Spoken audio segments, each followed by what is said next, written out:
La philosophie, c'est de faire une grande fête populaire et de proposer un métissage des cultures, un brassage des cultures et puis essayer de faire que le maximum de personnes puissent se rencontrer.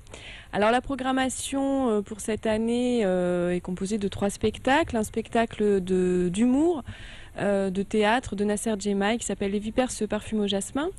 Ce soir, on va avoir la chanteuse algérienne Souad Massi, donc en grande salle pour un concert de shahabi et de musique, enfin un mélange de shahabi et de musique pop, folk, rock. C'est très très particulier et surtout très festif. Et demain soir, on aura un concert très métissé une nouvelle fois, c'est le but. Kora Jazz Trio, qui est donc un mélange de musique traditionnelle mandingue avec la kora, instrument traditionnel mandingue, et de la musique jazz. Alors en plus de cette programmation, de ces spectacles, il y a aussi une sorte de festival off le soir sur le parvis de la filature. C'est plus exactement, on a essayé de recréer une sorte de souk ou de marché oriental, et pour cela on a fait appel à des associations mulhousiennes.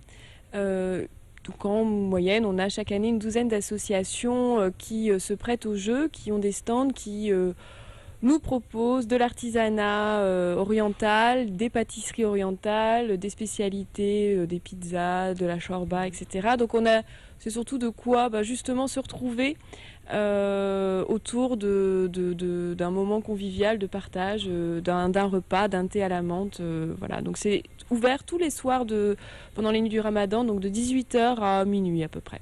Alors on va revenir un petit peu sur un des spectacles, celui de Nasser Djemaï.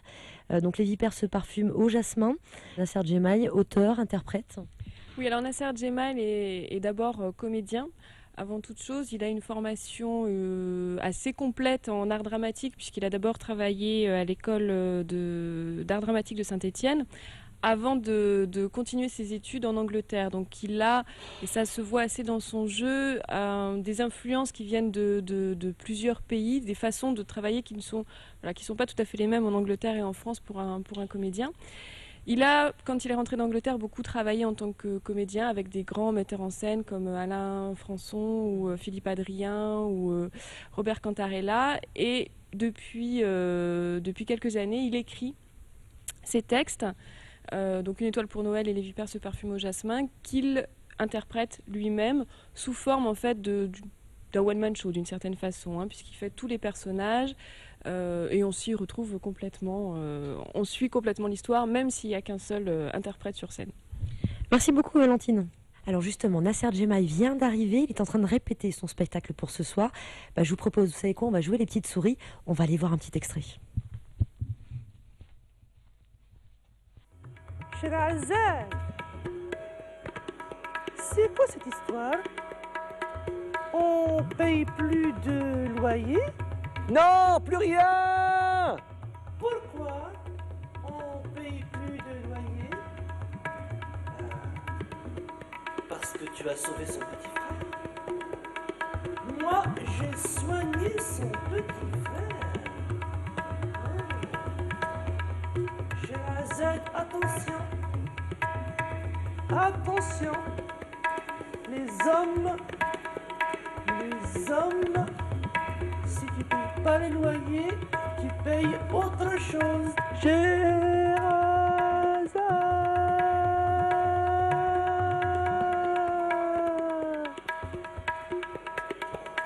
Bonsoir Nasser Djemaï. Bonsoir.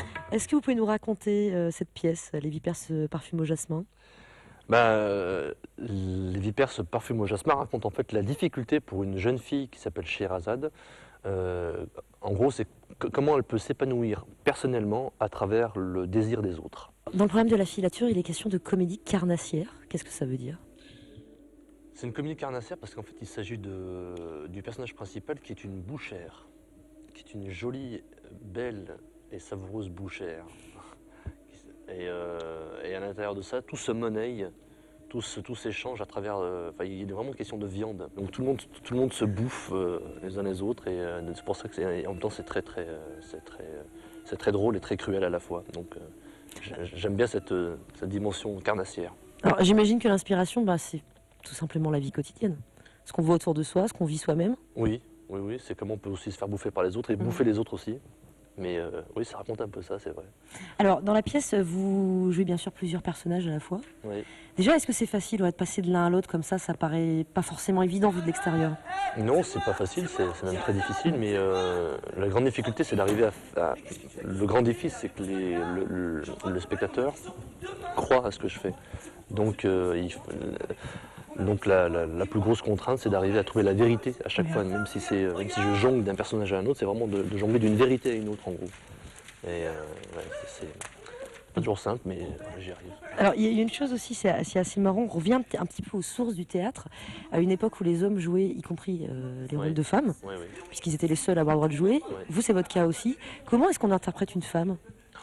C'est très compliqué. C'est très compliqué parce que, enfin, en tout cas, moi j'ai été dirigé par une femme, hein, la metteur en scène qui s'appelle Natacha Dier. M'a dirigé, je sais pas, je sais qu'à chaque fois quand elle me demandait par exemple d'interpréter une femme, elle me disait mais fais attention par exemple à ne pas rester toujours trop droit, mais toujours stylisé, par exemple, à déplacer les épaules en arrière, la démarche, évidemment la voix, mais après c'est toute la gestuelle qui est, différente, qui est stylisée. Et donc c'est comme des traits comme ça que je fais pour aussi signifier aussi que je passe à un personnage féminin, mais sans forcer le trait non plus.